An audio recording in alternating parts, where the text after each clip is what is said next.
Friends, have you seen? Oh my gosh. Okay.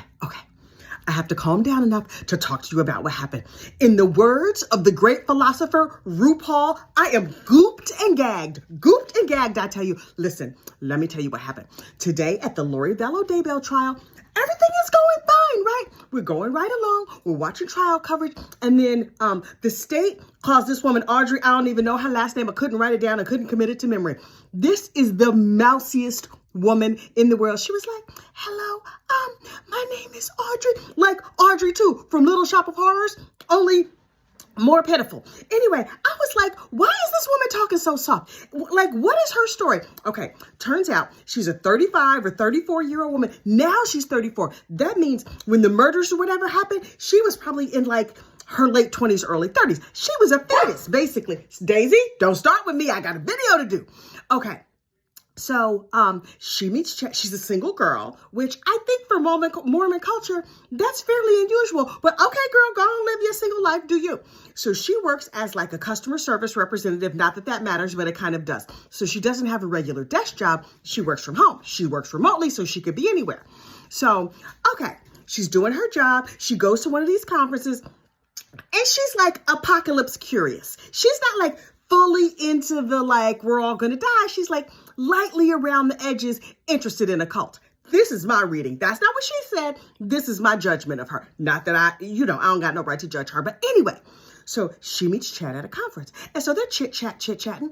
And apparently, Mr. Potato Head has some charm to him. Now, I have yet to see the charm that he exudes. But some people find him charming. And maybe it's because he's like, oh, you used to be my wife in another life. That's the mess he tells women that he's trying to get, close to. Because he's a pig. Anyway, so he's like, oh, yeah, you used to be my wife in another life, and me and you going to be friends. They start talking on the phone. Girl, why are you talking on the phone to an older single man who's married to somebody else?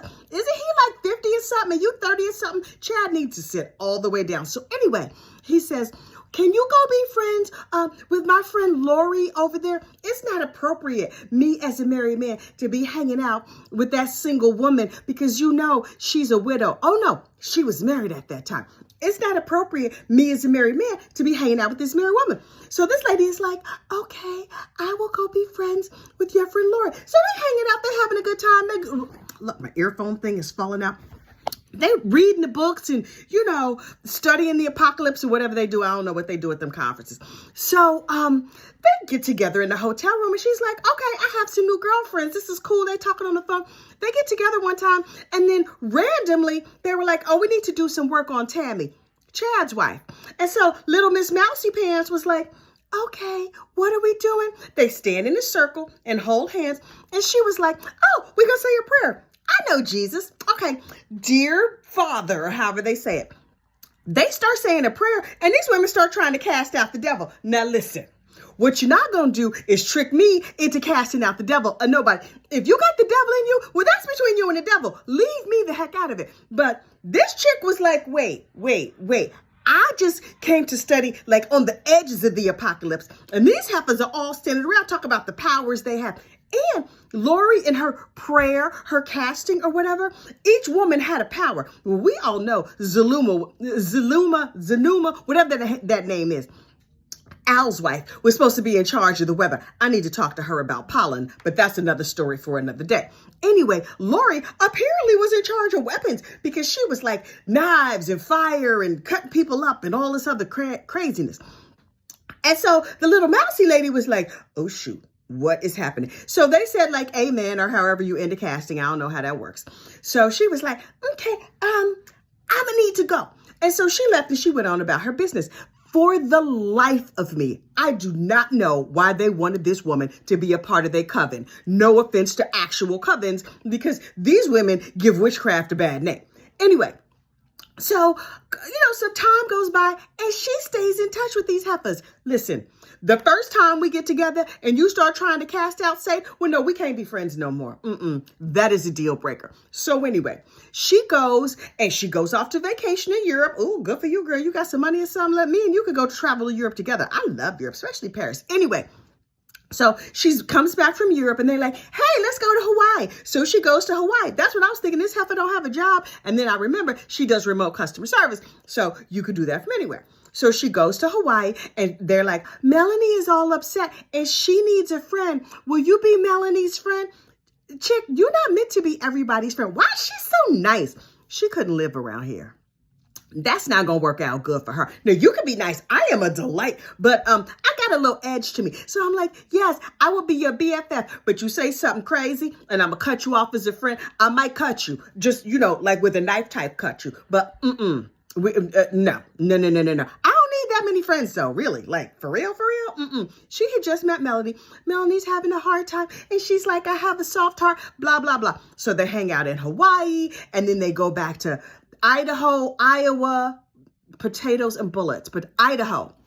They go back to Idaho and then they go over to Missouri because that's where the Garden of Eden is.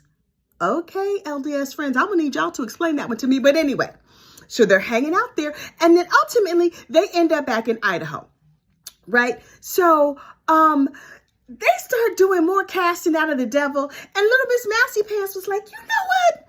I am uncomfortable with all of this casting, so I'm going to go. And it was just her and Lori at the condo. Now, buckle up your seatbelt, y'all. Here's the good part. So they just at the condo. Now, the lawyers are just asking her these questions. And they were like, okay, so then what happened? Now, listen. She tells her little story. I go here, there, and everywhere with these crazy women who are obviously in a coven. And then they were giving her heavy peer pressure. This mess sounded like some fifth grade girls trying to get you to smoke under the bleacher. How come you won't do it? Why don't you join us? You won't be cool if you're not like us. Everybody calm the F down. Y'all were being ridiculous. You're some grown ass women. Anyway, so they're pressuring her to be in the cult. She don't want to be in the cult. And then Lori's defense attorney got up there and basically ridiculed her. I mean, he asked her questions or whatever, like you're supposed to do, fine. But he talked down to her. He talked to her like she was stupid. And I was like, I'm insulted. I mean, I think she's probably not that bright, but like, treat this woman with some dignity and respect. He ain't have none of that. So then the prosecutor stood up and was like, okay, so what else happened? Let me just ask one or two little follow-up questions. And that is when Miss Mousy Pants came out with it. She said, I was in Lori's house and I was ending the friendship because she was not kind. And Lori threw back her head and laughed in a witch laugh. However she did it, whatever. And then she threatened my life. And this woman was like gasping, crying. And the attorney was like, okay, take a breath, girl, get a sip of water. We all gonna lean in. Tell us what she said. And she said, Lori said to her, you think everything is all unicorns and rainbows. People are not as nice as you think they are. If I wanted to, I could cut you up in little pieces and put you in trash bags and it would make a lot of blood, but I'm not in the mood to cut you up right now. And of course, this woman was clutching all of her pearls and she ran upstairs. I hope she left the house immediately. Considering how mousy she was, she probably spent the night there. But child, if it was me, I would, hello, neighbor, hello, 911, FBI, something, Dateline. You have to make phone calls when people threaten your life like that, especially if this heifer was already casting out devils and she has gone into detail about her willingness and ability to dismember you, and her child is already, no. So I don't know what happened after that. That's where the story ends. But apparently everybody in the gallery was gooped and gagged. And so afterwards, then the court went on a break. And I was like, I need to talk to somebody about this. I need to talk to everybody about this. Is every news station covering this breathlessly? Because in my mind, every news story should be covered. They should have had breaking news with the CNN ticker running across the bottom. Everybody should have stopped so we could talk about this. But the reality of the situation is nobody in my life cares about true crime. Not one single human being. My kids know I'm up here in my son's bedroom screaming at my telephone, but they don't care. They think it's hilarious / crazy. They're like, what's mama doing now? But you know what I'm doing? I'm talking to my people because me and you, we like this. You understand? Were you gooped and gagged too? Listen, I don't even know what else happened. I hear Melanice is in the court. I heard she lied to the court today. I heard her husband is there. I haven't even got to that part yet because I was clutching my pearls behind the mousy little Miss Audrey. And are Chad and Lori gonna have her killed? Apparently, she said the Lori's lawyer was like, how come you never mentioned this before? She was like, I was afraid. Don't kill me. Remember at the beginning of the trial when he was all scared and he was just like, hi, I'm here representing Lori. Please don't bomb my house. Well, now, honey, his balls have dropped and he's just up here talking and he's saying whatever to the mousy little lady. Listen, the Mormons, they're going to roll on you tonight, sir. You thought you just beat up one of their own. This not going to go good for you. I'm going to be watching CNN breaking news for the news of them running his behind out of town. So more to come. Ooh, I need to bring my pressure down. I'm off coffee today, but apparently I still have a little energy. Okay, I need to go listen to the rest of the trial and put in my Invisalign and wash my face and get on with the rest of the evening. I will report back live first thing in the morning. Y'all have a good night. Bye.